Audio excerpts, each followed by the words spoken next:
On est gâtés d'avoir des gens de qualité, avec un cœur pour le Seigneur. Et quand ils chantent, c'est vraiment...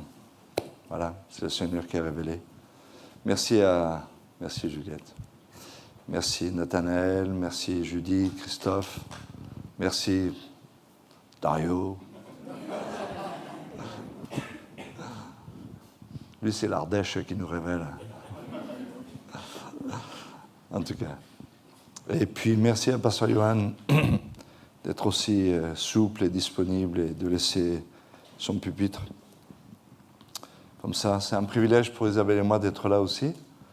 Je ne sais pas si j'ai des mots pour exprimer ce que vous représentez pour nous. Voilà, c'est quelque chose. Il y a une grande histoire et c'est merveilleux. On est très reconnaissant à Dieu, vraiment. Et vous êtes un grand témoignage. Vous êtes un phare, vous êtes une lumière, vous êtes beaucoup pour le ministère en France. Les gens vous regardent. Peut-être vous ne le savez pas, mais les gens vous regardent. Et ils disent, on veut devenir comme eux. C'est vrai. Donc, merci d'être ce que vous êtes, d'être comme vous êtes, et puis d'aimer le Seigneur comme vous le faites aussi. Que Dieu vous bénisse vraiment. Vraiment.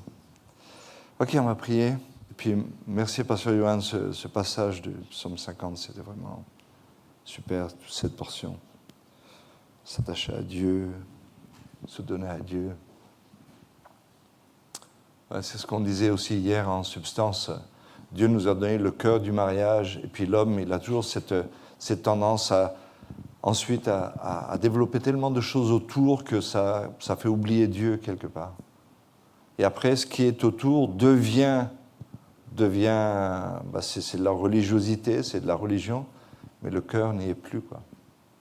Et nos vies dépérissent à cause de ça. En tout cas, merci. Ok, Seigneur, merci de bénir ta parole.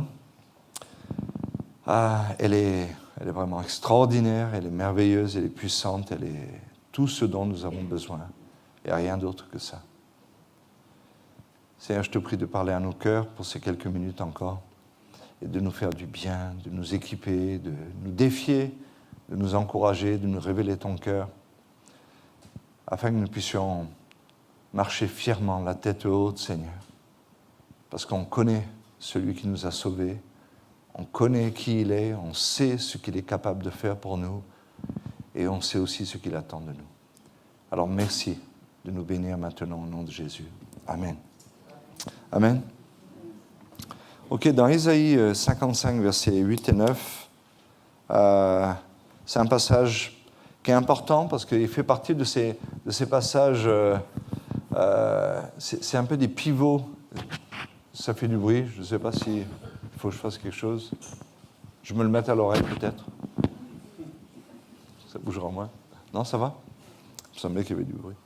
Ok, donc ce passage d'Ésaïe 55, 8 et 9 est un passage, c'est un peu comme un pilier pour notre foi, parce qu'il y a des choses qu'il nous faut connaître et qu'il nous faut accepter et qu'il nous faut admettre, et on ne peut pas tricher avec ça. Si on triche avec ça, le reste de l'édifice, de la construction ne va pas être bien.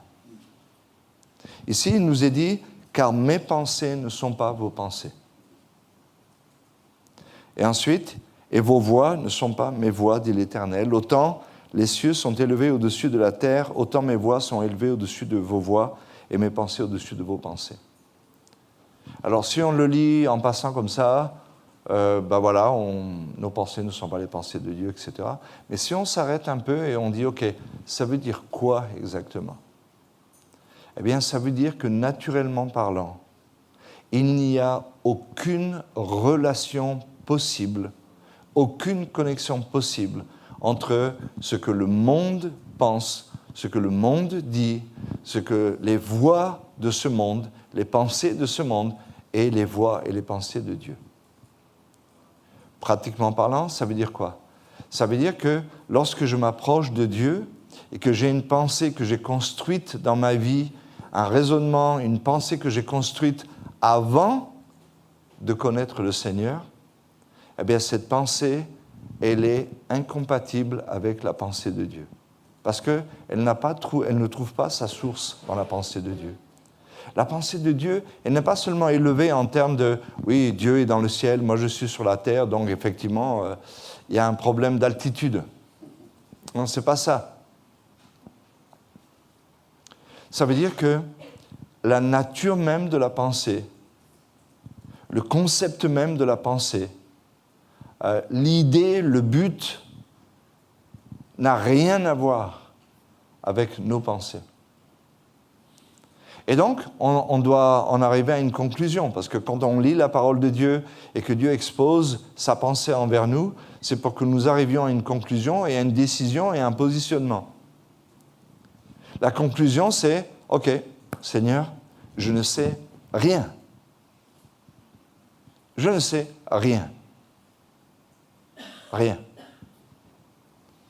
Et ce qui est merveilleux, c'est que quand on est dans cette attitude, parce qu'on est convaincu de ce que la Bible dit, maintenant, le miracle peut commencer. La pensée de Dieu peut commencer à s'imbriquer dans notre esprit et à commencer à modeler une nouvelle façon de penser. Clic, clic, clic, les choses se mettent ensemble, nos regards changent, notre analyse change, nos perspectives changent, et puis on voit la différence littéralement. On voit la différence parce que tout à coup, on est comme des étrangers sur cette terre. Pas parce qu'on appartient à Dieu dans le ciel, mais parce que notre pensée, elle est différente. Elle est vraiment différente. Ça vous est jamais arrivé de parler avec quelqu'un, il a l'impression, et tu le regardes, et puis son regard, c'est comme, tu viens de quelle planète, toi? Tu dis des trucs, et tu dis, mais attends, tu viens de quelle planète? Mais ne vous étonnez pas de ça, parce que c'est comme ça. Parce que Dieu le dit, autant les cieux sont élevés au-dessus de la terre, autant mes voix sont élevées au-dessus de vos voix et mes pensées au-dessus de vos pensées. Et c'est une question de vérité, c'est une question de fondement, c'est une question de pureté, c'est une question d'origine de la chose. C'est pour ça qu'étudier la parole de Dieu, et j'ai été très privilégié d'être là, avec Isabelle, bien sûr, mon épouse, mais d'être là et à pouvoir partager avec vous vendredi et samedi, sur la parole de Dieu, la pensée de Dieu. On ne peut pas imaginer combien on en a besoin. On ne peut pas imaginer vraiment combien on a besoin d'être sérieux avec ça et combien Dieu est disponible pour nous. Il est disponible. Il a tout préparé pour nous. Moi, je suis complètement convaincu de ça et ça fait des années que Dieu m'a convaincu et c'est un plaisir dans mon cœur juste d'imaginer que rien de ce que Dieu me demande n'est dépourvu de provision. Il a même préparé les provisions avant même de me demander quoi que ce soit. Avant même.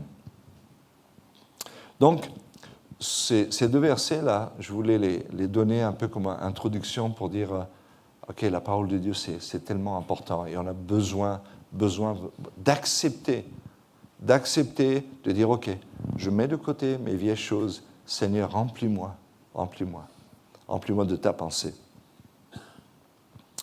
On a tellement de choses à connaître, à apprendre et à vivre, à expérimenter avec Dieu.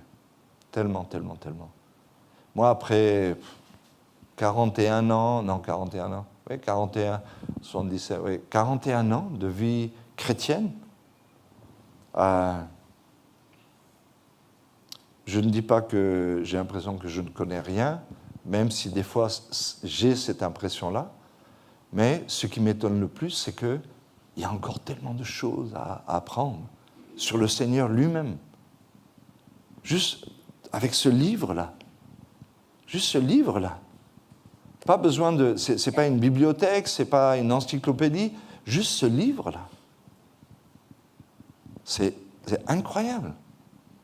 Il est vivant, il est quelque chose qui est vivant, c'est quelque chose qui évolue, non pas qu'il évolue dans sa nature, mais à mes yeux, moi je grandis et tout à coup je découvre des choses que je ne pouvais pas découvrir, etc. Donc il y a tellement de choses et c'est merveilleux. Mais j'aimerais qu'on tourne ce matin un passage dans Ézéchiel 16. On va lire du verset 6 au verset 13.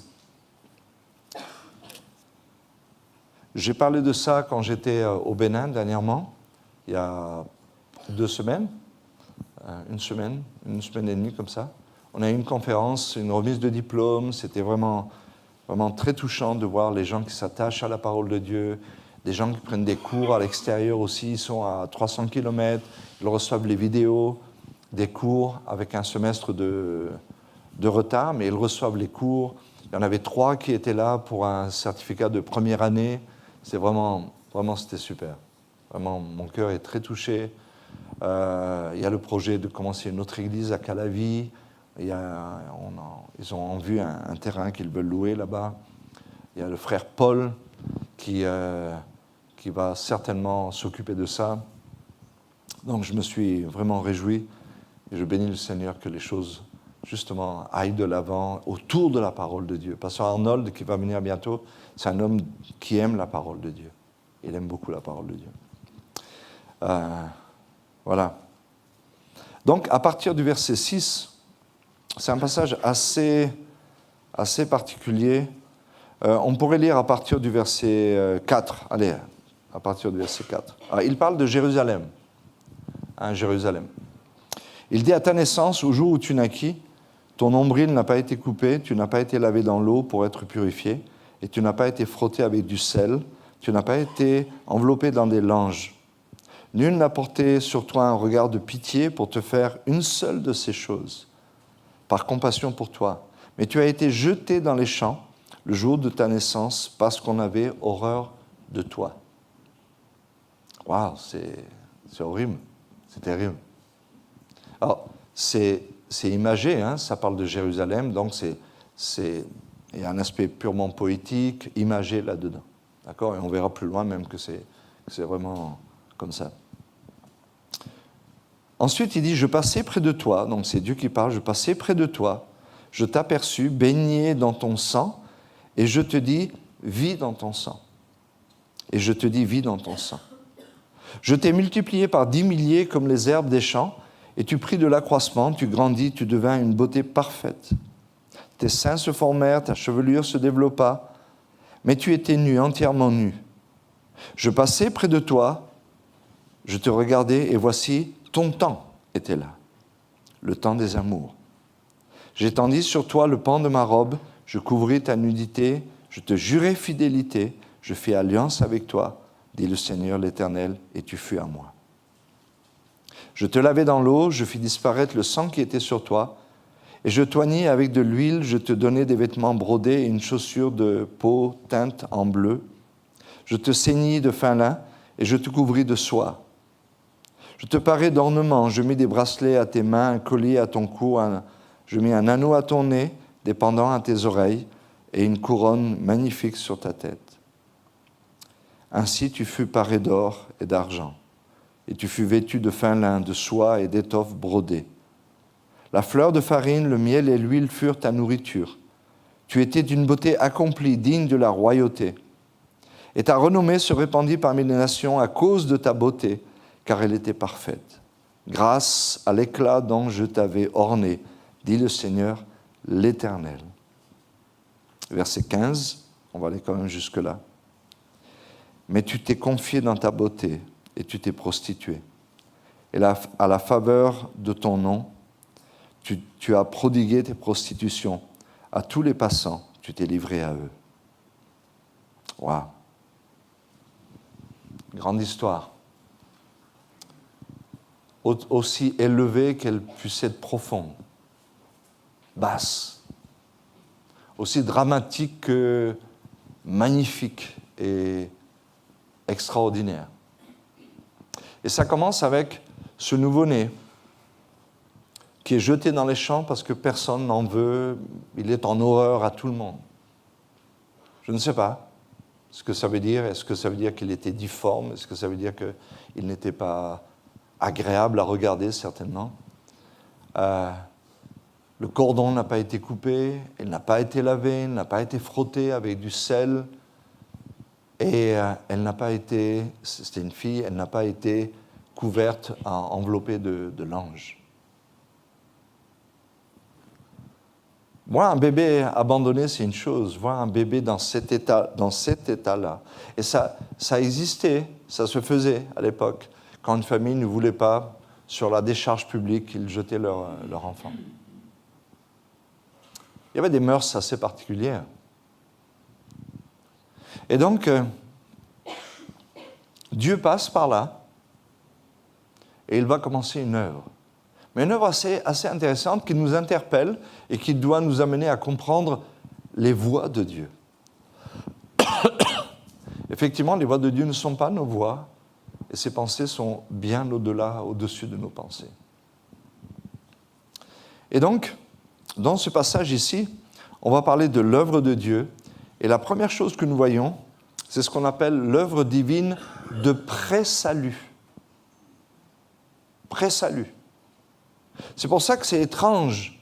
Les versets qu'on va relire, ils sont étranges. Le verset 6, où il dit « Je passais près de toi, je t'aperçus baigné dans ton sang, et je te dis, vis dans ton sang. Je te dis, vis dans ton sang. » Puis après, il décrit certaines choses, mais la première chose qui nous étonne ici, c'est que Dieu dit à la personne, vis dans ton sang, au bébé, vis dans ton sang. Il ne la lave pas, il ne coupe pas son cordon, l'attacher, faire un nœud, il ne l'enveloppe pas dans des langes, et plus tard, en lisant, on s'aperçoit qu'elle était encore nue, même adulte, elle était encore nue. C'est une image. Ça doit nous parler fortement parce que c'est très important pour nous. Alors, pourquoi Dieu passe à côté de quelqu'un, un enfant abandonné, baigné dans son sang? L'amour, la miséricorde, la compassion, l'humanité voudrait qu'on prenne cet enfant, qu'on le serre dans nos bras, qu'on l'amène quelque part, qu'on le lave, qu'on prenne soin de cet enfant-là. Mais Dieu ne parle pas de ce type de choses-là, il parle d'autres choses ici. Il parle de notre état naturel. Avant qu'on ne connaisse le Seigneur. Avant qu'on ne connaisse le Seigneur. Il ne la lave pas, il ne la couvre pas, il ne la protège pas véritablement, comme nous, on pense qu'il serait convenable de le faire, mais ça ne veut pas dire que Dieu ne va rien faire. Ici, on parle de quelqu'un qui est né, mais qui n'est pas sauvé. On parle d'une personne qui n'est pas convertie. Peu importe son âge. Il peut avoir 99 ans. S'il ne s'est pas converti, il est nu, baigné dans son sang et abandonné. Et tous les hommes sont comme ça. Les hommes, on triche avec nous-mêmes. Les gens trichent. Et nous, on se fait tricher. L'apparence nous trompe. On a l'impression que les gars sont bien, que les gens sont bien. Alors, d'un côté, regarder les informations, suivre les journaux télévisés, ça peut être déprimant parce que les trois quarts des trucs, c'est meurtre ici, guerre là, problème ici, suicide de l'autre côté, machin. Et c'est déprimant. Mais quelque part, mes amis, c'est ça la vie dans laquelle on vit. C'est ça la vie dans laquelle on vit. Ce n'est pas la promenade du dimanche après-midi sur la voie verte où les familles se promènent avec leurs petits-enfants, les joggeurs courent. Bonjour. Bonjour. Et les oiseaux passent, rentrent dans les moteurs des avions. Les oiseaux passent, le soleil se couche, il fait rougeoir la surface de la mer. Waouh! Et les flamants roses passent, les chiens aboient, et la caravane passe aussi. Non. L'image que Dieu donne, c'est le monde, c'est ça. c'est un enfant abandonné sur une décharge et personne n'en prend soin et tout le monde en a horreur. Le monde ne sait pas quoi faire de lui-même. Le monde ne sait pas quoi faire de lui-même. C'est une horreur. Oui, c'est une horreur. Et l'homme, dans son intelligence, enfin ce qu'il croit être son intelligence, parce qu'il arrive à expliquer un truc, mettre comme ça les modalités de ceci, table ronde, machin, et ceci, on va faire cela, l'ONU, on prend des décisions, etc., etc. On dirait on gère la vie. On ne gère rien du tout. Rien. Parce que la gestion d'une chose doit mener à quelque chose de meilleur, à un résultat positif, à quelque chose qui nous fasse grandir, qui produise le bonheur. La vraie gestion, c'est ça. Donc, ici, il y a une chose qu'on doit comprendre, c'est que Dieu ne la lave pas, parce qu'il ne peut pas la laver. Dieu ne la couvre pas, parce qu'il ne peut pas la couvrir. Non pas qu'il est impuissant à le faire, mais il y a une différence de nature entre cet enfant qui est jeté là et Dieu lui-même. Sa sainteté ne permet pas qu'il touche à cet enfant-là. Ce n'est pas possible. Il ne peut pas le faire. Il ne peut pas. Mais ça ne veut pas dire qu'il ne va rien faire. J'ai dit que ça, dans ce passage-là, il est parlé de l'œuvre de pré-salut. Et qu'est-ce qu'il dit ? D'abord, il dit « vis dans ton sang ». Vis dans ton sang. Ça veut dire ok, tu peux, vis simplement, vis, continue de vivre. Et puis ensuite, il est dit quoi ? Il est dit, c'est assez intéressant parce qu'il ne la lave pas, mais il dit « Je t'ai multiplié par 10 milliers comme les herbes des champs, et tu pris de l'accroissement, tu grandis, tu devins d'une beauté parfaite, etc. etc. » Mais tu étais nu. Dieu n'a pas encore sauvé la personne. Il ne l'a pas sauvée. Alors pourquoi il a fait tout ça ? Pourquoi il l'a multiplié par des milliers ? Je suis persuadé que si chacun de nous qui est sauvé, chacun de nous qui a donné sa vie à Jésus, rentre en lui-même, s'assoit confortablement, rentre en lui-même, et il commence à repasser sa vie depuis qu'il est tout petit, moi je vais vous dire une chose, je suis sûr que tous ici nous allons découvrir des choses qui sur le coup ne voulaient rien dire pour nous, mais avec un peu de recul maintenant on va dire, maintenant je comprends pourquoi ça et pourquoi ça. Moi j'ai quelques événements dans ma vie, maintenant quand j'y pense, je me dis, mais c'était Dieu qui faisait ça dans ma vie. C'était Dieu qui faisait ça dans ma vie. Pourquoi ? Parce qu'il savait qu'un jour, j'allais me tourner vers lui. Il le savait. Il savait. Vous savez, l'œuvre de Dieu est mystérieuse. L'œuvre de Dieu est magnifique, mais elle est mystérieuse parce qu'on ne peut pas comprendre l'œuvre de Dieu. On ne peut pas. Mais on peut savoir que Dieu a une œuvre de pré-salut dans le cœur des gens. Dieu est tellement intéressé par les gens qu'il ne peut pas violer sa sainteté. Il ne peut pas le faire.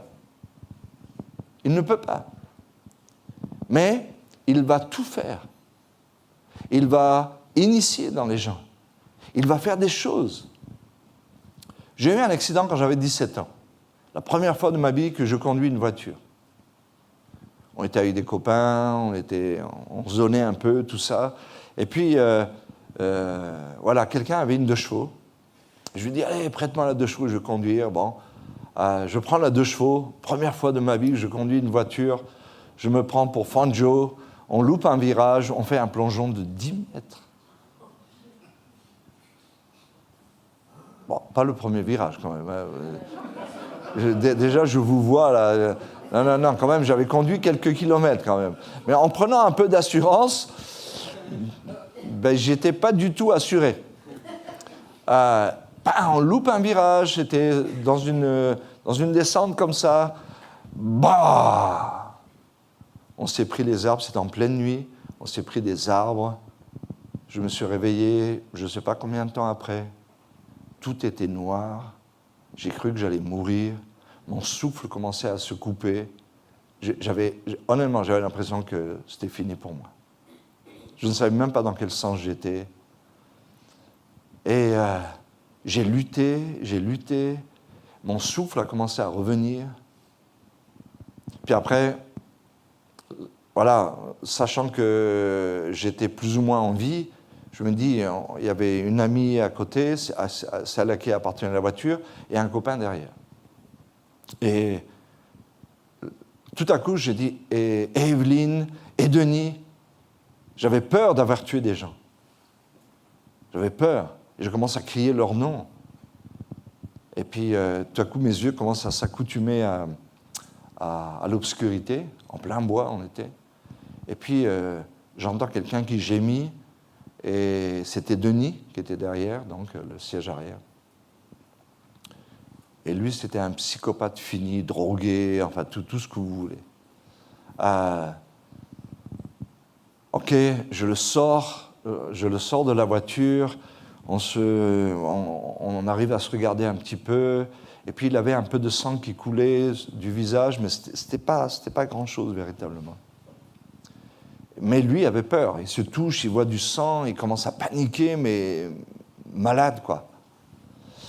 Et là, je dois détourner son attention de lui-même et on se focalise sur Evelyne. Evelyne n'est plus dans la voiture. Evelyne a traversé soit le pare-brise, soit la capote, parce que c'est une capote en toile, soit elle a tout traversé, elle est partie plusieurs mètres plus loin. Elle était là, allongée. Aucun signe de vie, rien du tout. Et là, j'ai eu la trouille de ma vie. Mais elle s'est réveillée. J'ai fait comme dans les films.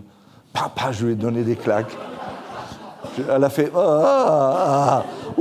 là, ok. J'étais rassuré. Personne n'est mort.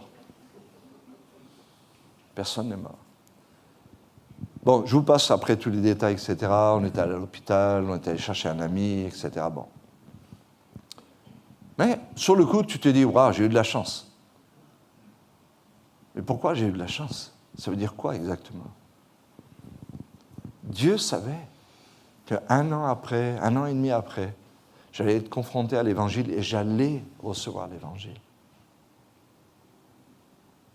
J'ai zoné, pas excessivement longtemps, 1 an ou 2 comme ça, j'ai zoné avec des amis, on a touché à beaucoup de choses, on a fait beaucoup de choses. Honnêtement, j'aurais pu très mal finir. Pourquoi je n'ai pas mal fini? J'étais pas mieux que les autres, j'étais très influençable. J'avais une mauvaise image de moi-même, j'étais très influençable. Pour gagner la faveur des gens, pour être accepté dans un cercle donné, j'étais prêt à faire n'importe quoi. Juste pour qu'on m'accepte.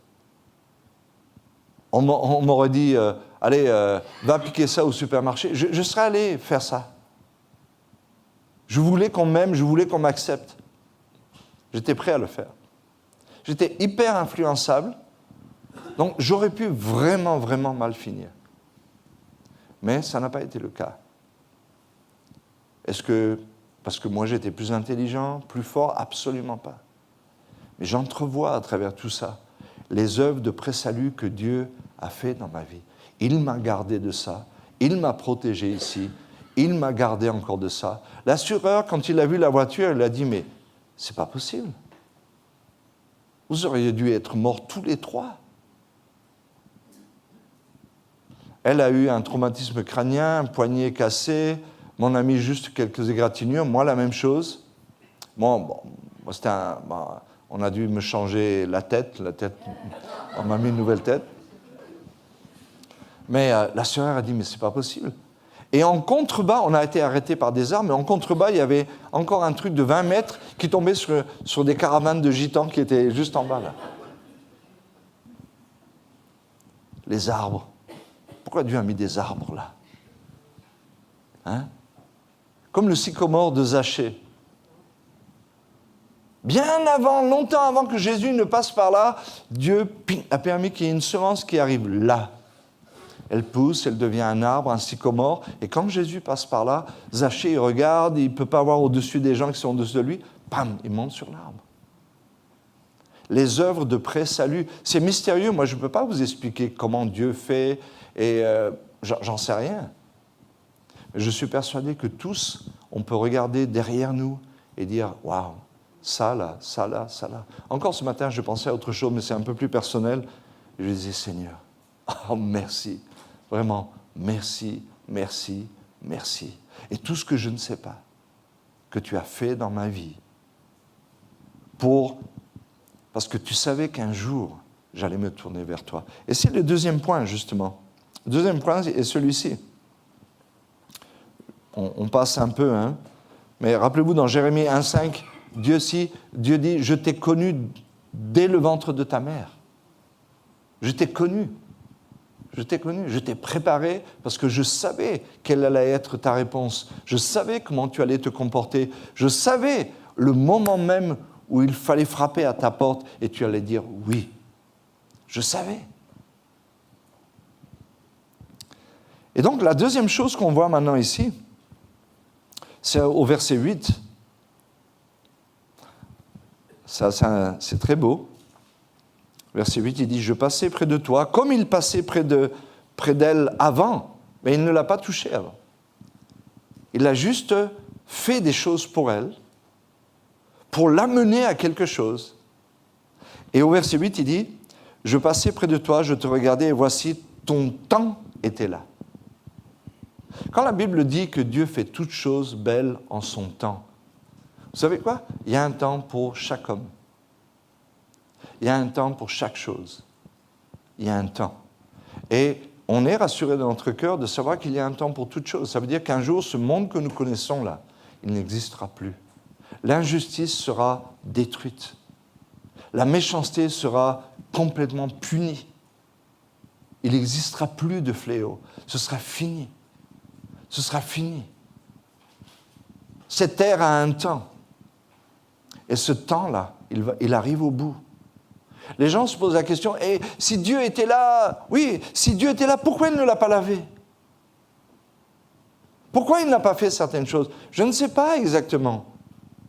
Je sais juste que mon Dieu est un Dieu juste, et il sait bien mieux que moi. Ses pensées sont bien au-dessus des miennes. Ses voies me dépassent complètement. Mais son œuvre est magnifique. Son œuvre est majestueuse. Son œuvre est immense. Et son œuvre est parfaite et elle est sage. Mais de sa sagesse, pas de la nôtre. Le temps des amours. C'est une expression ici qui veut dire le temps où une fille avait atteint l'âge nubile, c'est-à-dire l'âge de se marier. L'âge de pouvoir fonder une famille. Dieu savait qu'avant, ce n'était pas possible. C'est pour ça qu'il ne pouvait pas la laver. Et d'ailleurs, si vous regardez bien, regardez ce qu'il dit. Je passais près de toi, je te regardais, et voici, ton temps était là, le temps des amours. J'étendis sur toi le pan de ma robe, et je couvris ta nudité, je te jurai fidélité, je fais alliance avec toi, je dis le Seigneur l'Éternel, et tu fus à moi. Si vous remarquez dans ce verset 8, là, il ne l'a pas encore lavé. Il ne l'a pas encore purifié. Sur verset 9 qui dit « Je te lavais ». Mais d'abord, c'est l'œuvre du salut même qui prend place dans la personne. Je passais près de toi et j'ai pris le pan de ma robe et je t'ai couvert. Dans ton état, je te couvre. Dans ton état, je t'accepte. Dans ton état, je te prends. Dans ton état, tu n'as pas besoin de faire des choses, tu n'as pas besoin de t'améliorer, tu n'as pas besoin de me montrer qui tu es, je sais qui tu es, tu n'as pas besoin de devenir meilleur, viens à Jésus comme tu es. Comme tu es. Oh, il y a des endroits où on va vous dire, avant que Jésus ne te sauve, il faut que tu changes, il faut que tu fasses ceci, il faut que tu fasses ta liste de péchés, que tu te repentes de tes péchés, et ceux de ta grand-mère et de ton grand-père, et ceci. En Afrique, c'est comme ça. On vend même les feuilles, 500 francs CFA, presque 1 euro. La feuille, c'est des feuilles sacrées où tu vas marquer tous tes péchés, etc. Et Dieu dit, non, je suis passé près de toi, j'ai vu que tu étais prête, j'ai vu que tu étais prête. C'était ton temps. Je me souviens, le soir où j'ai donné ma vie à Jésus, c'était mon temps. Avant, quelqu'un m'avait parlé de Jésus, je ne sais pas pourquoi, ça ne m'avait même pas intéressé du tout. Je n'étais pas méchant, je n'étais pas belliqueux, je ne renvoyais pas les gens, mais ça ne m'intéressait pas. Et un jour, ça m'a intéressé. C'est mystérieux, je ne sais pas pourquoi, c'était mon temps. Le temps des amours, le temps où Dieu allait me prendre, parce que j'étais prêt à être pris par Dieu. C'est toute notre histoire ici. C'est l'histoire d'Israël, mais c'est notre histoire, à nous aussi. Et ça nous dit quoi? Ça nous dit que ne nous décourageons pas. Dieu peut faire des choses et Dieu est impliqué dans la vie de tous les hommes. Il n'y a pas un seul individu sur la terre pour lequel Dieu ne s'implique pas, ne s'engage pas, ne pense pas, ne réfléchit pas, n'agisse pas, ne donne pas des ordres à ses anges, n'arrange pas les situations, etc. Dieu est intéressé par tous les hommes. Il veut que tous les hommes soient sauvés. Tous les hommes. Malheureusement, nous savons, par expérience, et nous savons aussi, parce que la Bible nous le révèle et nous le montre assez clairement, que tous les hommes ne reçoivent pas Dieu, ne se donnent pas à Dieu. Mais Dieu connaît ceux qui vont le recevoir. Et dans la vie de ces gens-là, il est encore plus actif, proactif, que dans la vie des autres même. Et pour moi, c'est clair. Quand je pense à ma vie, c'est clair. C'est clair comme de l'eau de roche qu'il y a eu des moments très particuliers où Dieu a vraiment fait son travail dans ma vie. Je ne le savais absolument pas. Je t'ai multiplié par 10 milliers. Je suis sûr que Jérusalem ne savait pas même ce que ça voulait dire. Je suis persuadé qu'Israël ne savait pas. Ne savait pas.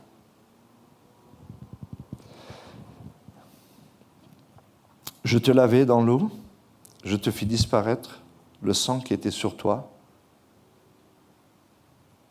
et je t'oignis avec de l'huile, je te donnai des vêtements brodés, etc., etc. On n'a pas le temps de rentrer là-dedans. Mais lorsque nous nous donnons à Jésus, nous devenons une créature nouvelle. 2 Corinthiens 5, 17, on devient une créature nouvelle. Les choses anciennes sont passées, tout est devenu nouveau. Alors, la description qui est faite ici, où Dieu lave, il semble que Dieu lave plus tard. En fait, ça nous parle d'un autre aspect, c'est la troisième chose en fait. C'est nous maintenant qui allons expérimenter la sanctification que Dieu a produite déjà en nos vies. Il nous a pris, la Bible dit, il nous a mis à part, il nous a purifiés à l'instant même où on s'est donné à Jésus.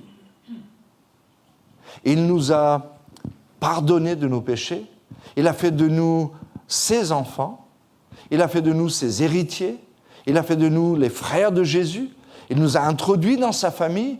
Il nous a appelés, glorifiés, justifiés. Il a tout fait. En un instant, il a tout fait. Le jour où c'était le temps des amours, où j'ai accepté Jésus, à l'instant même, ma vie n'était plus ce qu'elle a été et ma vie est devenue quelque chose que je ne connaissais absolument pas, mais que j'allais découvrir petit à petit. Et ça, c'est l'œuvre de révélation de Dieu, de qui je suis en vérité. Dans 1 Jean 3, regardez ce qui est marqué, 1 Jean 3 à partir du verset 1. 1 Jean 3 à partir du verset 1, il dit « Voyez quel amour nous a témoigné, le Père nous a témoigné, pour que nous soyons appelés enfants de Dieu. Si le monde ne nous connaît pas, c'est qu'il ne l'a pas connu. Bien-aimés, nous sommes maintenant enfants de Dieu. Ce n'est pas une question, c'est pas on va devenir, c'est pas on est en progression, c'est pas on est en évolution, c'est pas on est à moitié fait, à moitié cuit, à finir à la maison, c'est pas ça. Nous sommes enfants de Dieu.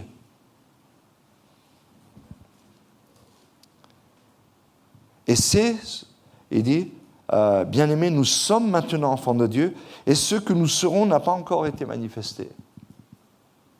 Mais dans cette expression, ce que nous serons, ce n'est pas qu'ils ne le sont pas maintenant, c'est qu'ils le sont, mais ça ne peut pas être révélé maintenant, parce qu'on vit dans un corps de mort, et on vit dans un monde qui est celui dans lequel on vit.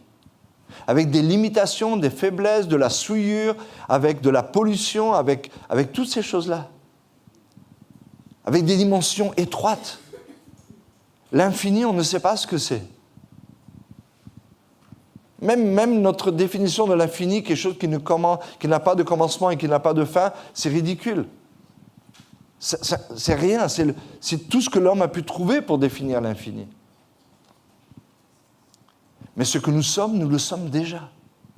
Mais à cause de la sphère dans laquelle on évolue, un jour, cette chose va être révélée. Mais nous le sommes déjà. Hier, on parlait, on disait, mais est-ce qu'on réalise véritablement, honnêtement, est-ce qu'on réalise véritablement que la troisième personne de la Trinité vit dans notre cœur? Le Saint-Esprit vit dans notre cœur. C'est Dieu lui-même. Mais, et on a utilisé ça pour expliquer les rôles, justement, autant dans le couple que dans la Trinité aussi. Le Père a échafaudé le plan, le Fils a exécuté le plan, et le serviteur, qui est le Saint-Esprit révèle maintenant dans nos cœurs et au travers de nous, par les fruits que nous portons, par l'aide qu'il nous apporte à l'intérieur, par le travail qu'il fait à l'intérieur de nous, il nous aide maintenant. Et il est notre serviteur. Vous imaginez, Dieu, la troisième personne de la Trinité, le Saint-Esprit, Dieu lui-même en nous, a le rôle d'un serviteur. Il ne nous oblige en rien. Il ne nous attrape pas par la cravate et nous emmène là où on ne veut pas aller. Il ne nous oblige pas, il ne nous accuse pas, il ne nous condamne pas, il ne nous oblige pas, il ne nous force pas. Si on ne veut pas, il se retire dans sa chambre et il dit « écoute, frappe à la porte quand tu auras besoin de moi ». C'est ça, attrister le Saint-Esprit, éteindre le Saint-Esprit. C'est lui dire « Ok, laisse-moi tranquille, j'ai envie de faire ma vie simplement, laisse-moi tranquille ». Et il va vous laisser tranquille et il nous laisse tranquille. Est-ce qu'on peut imaginer que cette vie qui est en nous, cette relation, ce privilège que nous avons, c'est vraiment extraordinaire. C'est vraiment extraordinaire. Donc il dit, ce que nous serons n'a pas encore été manifesté. Mais nous savons que lorsque cela sera manifesté, nous serons semblables à lui, parce que nous le verrons tel qu'il est. Et ça parle de l'enlèvement, du changement radical qui aura lieu le jour où on va quitter cette terre. On quitte cette terre, on n'a plus besoin maintenant de ce corps de mort. Le corps va revêtir l'immortalité, ce corps corruptible va revêtir l'incorruptibilité.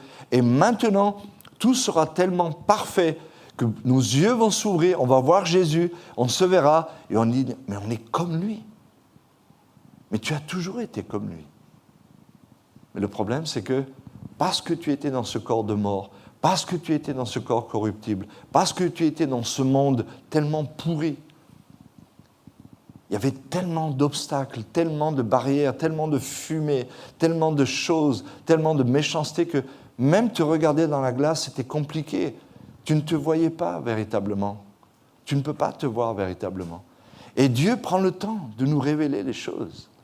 Dieu prend le temps de nous révéler les choses. Et c'est ce qu'il fait avec Jérusalem, avec Israël. Juste pour... on ne va pas aller trop loin, je ne veux pas être très compliqué. Donc au verset 9, « Je te lavai dans l'eau, je fis disparaître le sang qui était sur toi. » Rappelez-vous, la sanctification, c'est en 3 temps. Il y a ce qu'on appelle la sanctification positionnelle, que nous acquérons à l'instant même où on se donne à Jésus, on devient parfait à ses yeux. On devient juste parce que la justice de Dieu nous est imputée, et non pas qu'il trouve en nous une forme de justice qu'il va utiliser pour nous déclarer justes. Nous sommes des coupables. Nous étions des coupables.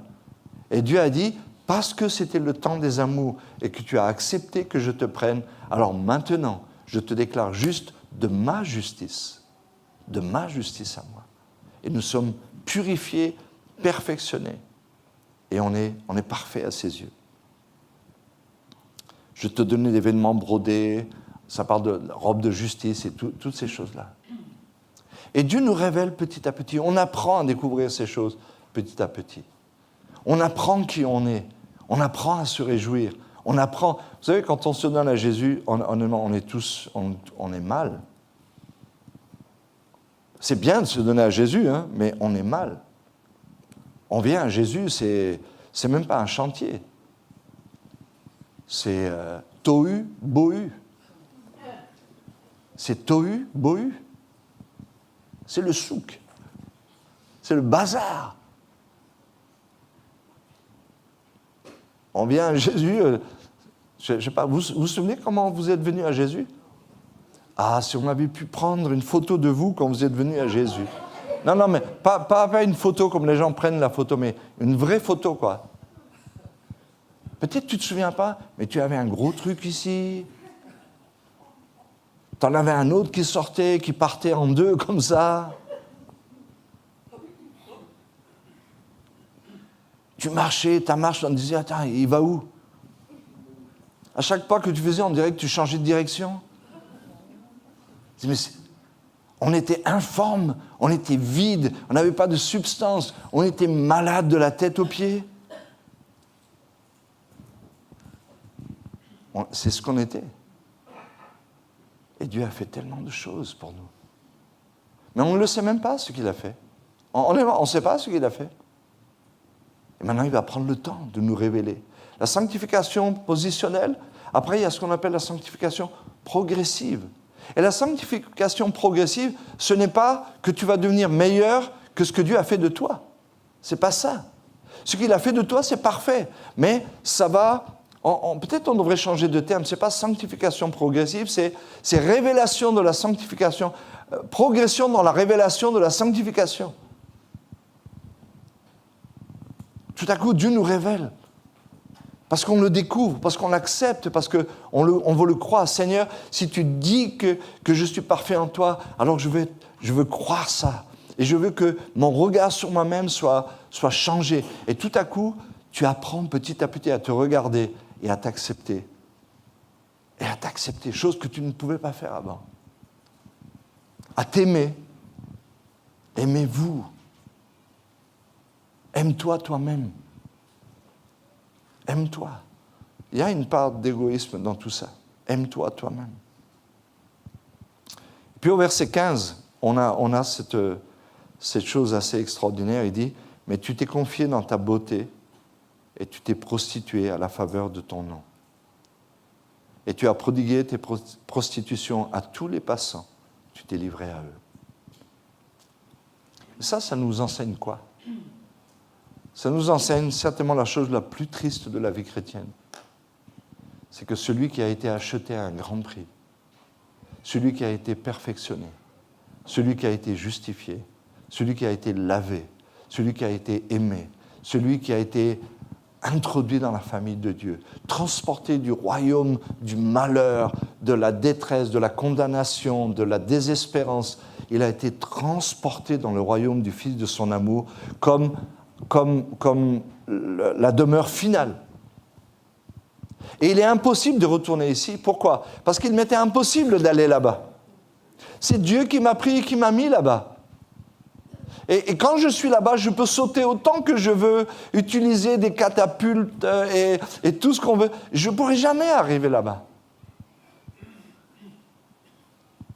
C'est pour ça que le psalmiste dit, je vais prendre les ailes de l'aurore, je vais aller aux extrémités de la terre, je vais me cacher là-bas, et devine quoi? Tu es là-bas. Le chrétien, il peut prendre une fusée, monter aussi haut qu'il veut, c'est toujours le royaume du Fils de son amour. Je crois que c'est Pasteur Chaleur qui disait ça dans un de ses messages dernièrement, il disait, oui, je vais m'arrêter. Pardon. Je vais m'arrêter. Il disait, disait, quand tu as de l'eau jusque-là, tu es dans l'eau. Quand tu es dans la grâce, ça veut dire ça, tu es dans l'eau. Et si tu tombes dans l'eau. Donc si tu tombes dans la grâce. Et si tu coules, tu coules dans la grâce. Et si tu te noies dans la grâce. C'est cool, non? Et après, tu reflottes dans la grâce. Même mourir, pour nous, c'est pas grand-chose. Mourir, c'est pas grand-chose. On va mourir. Et puis un jour, on verra le Seigneur, ça va être extraordinaire. Donc, Dieu a des œuvres de pré-salut pour nous. Il a un temps, il connaît le temps des gens. Ne vous inquiétez pas, il est très fort là-dessus. Il sait. Prions pour nos familles, prions pour nos amis. Continuons à demander à Dieu, Dieu, fais des œuvres de pré-salut en lui, agis, investis, initie dans sa vie. Et puis, même si c'est à la fin de sa vie, sur son lit de mort, que le temps des amours arrive, Dieu est d'accord avec ça, il n'y a aucun problème avec lui. Le temps, ce n'est pas un problème pour lui, c'est pour nous, mais pour lui, ce n'est pas un problème. Ce n'est pas un problème. Notre vie sur la terre, ce n'est pas grand-chose pour lui, quelque part. Ce qui est important pour lui, c'est notre temps dans l'éternité, infini avec lui. Amen. Donc, que Dieu vous bénisse. Amen.